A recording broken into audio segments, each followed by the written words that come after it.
맛의 자극, 뇌의 자극을 위해 우리가 땡기는 거기 때문에 식사 후에 배가 분명히 부른 상태에서도요, 케이크나 디저트에 대한 욕구는 올라와요. 내 뇌가 뭔가 지금 자극을 원하는구나 라고 좀 생각해 주셔야 돼요. 안녕하세요. 위임 스튜디오의 내과 전문의 우창효입니다. 식사를 충분히 하고 난 다음에도 케이크나 과자 같은 걸 보면은 또 먹고 싶다라는 생각을 해보신 경험 다들 있으실 거예요. 이걸 흔히들 디저트 배는 따로 있다라고 이렇게 표현을 하는데, 여기에 두 가지 의학적인 근거가 있어서 이야기해 드리려고 컨텐츠를 준비했습니다. 사실 이건 당연히 배가 따로 있는 건 아니에요. 우리가 위가 막 여러 개 있는 그런 동물이 아니니까요. 특정 식품들을 우리가 찾는 이유가 다르고요. 이 식품들이 분비하게 하는 우리 몸의 호르몬들이 달라서 생기는 현상이에요. 식욕에는 먼저 크게 두 가지가 있어요. 항상성 식욕과 쾌락적 식욕이 있는데요. 항상성 식욕은 우리 몸이 필요한 에너지를 얻기 위해 생기는 식욕이에요. 말 그대로 정말 생존을 위해서. 아침을 안 먹으면은 당연히 위가 아프고 혈당이 좀 낮아지고, 그러니까 점심 때 배가 고프죠. 이런 게 이제 항상성 식욕이고요. 또 다른 건 이제 쾌락적 식욕인데요. 쾌락적 식욕이라는 거는 음식의 어떤 맛이나 즐거움, 그런데 이 맛이나 즐거움을 느끼는 건 우리의 어떤 대사나 에너지 상태가 아니죠. 우리의 뇌가 특정 자극을 얻기 위해서 음식을 소비하고자 하는 욕구를 말하는데요. 외롭거나 우울하거나 스트레스를 받거나 감정적으로 좀 안 좋을 때 쾌락적 식욕이 올라오는 경험, 스트레스 받을 때 갑자기 달달하게 땡긴다거나 떡볶이가 먹고 싶다거나, 헤어진 다음에 갑자기 양품 비빔밥에다가 잔뜩 비빔밥 해가지고 먹고 싶어지는 이런 충동들이 바로 이 쾌락적 식욕이죠. 이 쾌락적 식욕, 즉 뇌에 자극을 주는 음식들은요, 대부분 정해져 있어요. 닭고기, 쇠고기, 돼지고기, 이런 게 아니라요, 달달하고 기름진 음식들, 떡볶이라든지 초콜릿이라든지 케이크나 과자 같은 이런 식품들이죠. 이런 식품들은요, 우리의 뇌를 자극해서 중추신경계에서 강력한 보상 반응을 일으켜요. 반복해서 그런 스트레스 상황이 생기면은 이 쾌락적 식욕이 올라와서 자꾸 먹고 싶어지는 그런 욕구들이 생기게 되죠.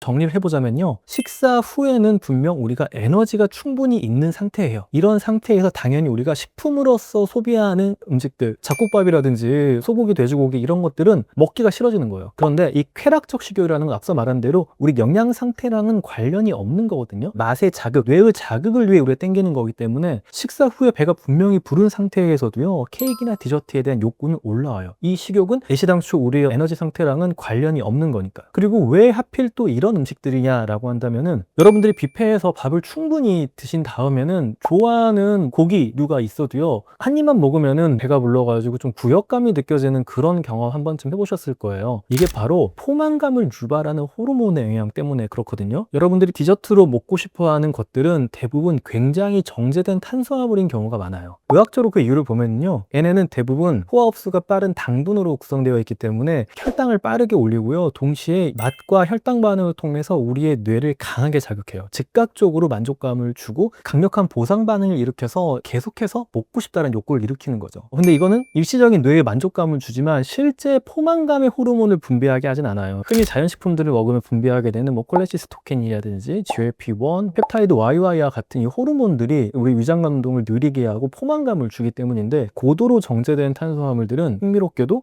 포만감의 호르몬을 분비하게 하진 않아요. 이 식품 매트리스가 깨져 있어가지고 섭취하면서 바로 소화 흡수가 돼버리거든요. 그래서 높은 혈당 반응을 줌에도 불구하고요, 우리가 식후에도 먹을 수 있는 거예요. 근데 우리는 왜 이 돼지고기 같은 거를 배가 부른 상태에서 보면은 약간 이 구역감이 드는 느낌이냐? 이미 우리는 먹어봤잖아요. 내가 지금 이런 호르몬 상태에서 이 돼지고기를 더 먹으면은 나는 분명 이 구역감이 날 정도로 기분이 안 좋을 거야 라는 걸 학습했지만, 케이크나 정제된 탄수화물류의 디저트들은 먹어도 이런 포만감의 호르몬을 분비하지 않기 때문에 식후에 봤을 때 그 불쾌한 감정을 우리가 경험해 보질 않았어요.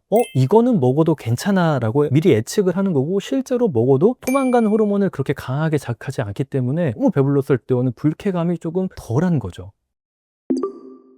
그러니까 이런 메커니즘을 알면은 우리가 디저트 배가 따로 있다고 말하고 식후에도 디저트를 보면은 땡기는 그 이유를 알 수가 있어요. 애시당초 디저트류를 먹고자 하는 식욕의 동기 자체가 항상성 식욕이 아니라 쾌락적 식욕이었기 때문에 그렇고요. 이런 고도로 정제된 탄수화물들은 배가 부를 때 우리를 더 먹지 않게 하는 방어 기전인 포만감 호르몬들을 패싱하기 때문에 우리가 또 먹을 수 있는 거죠. 실제로 배가 따로 있는 게 아니라요, 우리를 어떻게 지키고자 하는 이 항상성 욕구를 넘어서는 설계된 식품들이기 때문에 우리가 디저트류들은 식사 후에도 또 먹을 수 있는 거죠. 그래서 식사 후에 달달한 것들이 좀 땡긴다 라고 한다면요, 내가 뭐 배가 따로 있거나 아직 내가 배가 덜 찼구나 이렇게 생각하지 마시고 내 뇌가 뭔가 지금 자극을 원하는구나 라고 좀 생각해 주셔야 돼요. 특히 이런 자극을 원하는 정도는요, 수면이 부족하거나 받는 스트레스가 있거나 그럴 때 더욱더 강하게 올라오고 충동성도 더 올라가요. 혹시 그런 욕구가 요즘 들어 더 있다고 느껴지신다면은 내가 잠이 부족하진 않은지 혹은 스트레스를 받고 있진 않은지를 한번 살펴보셔야 돼요. 그리고 대사적으로 좀 올바른 방향으로 쾌락적 식욕을 컨트롤하는 게 굉장히 중요해요. 쾌락적 식욕을 컨트롤한다는 거는 결국 스트레스 호르몬 상태를 낮추고 교감신경통을 좀 낮춰준다라는 거거든요. 지금까지 나온 것들 중에 가장 손쉬운 거는요, 식후 산책,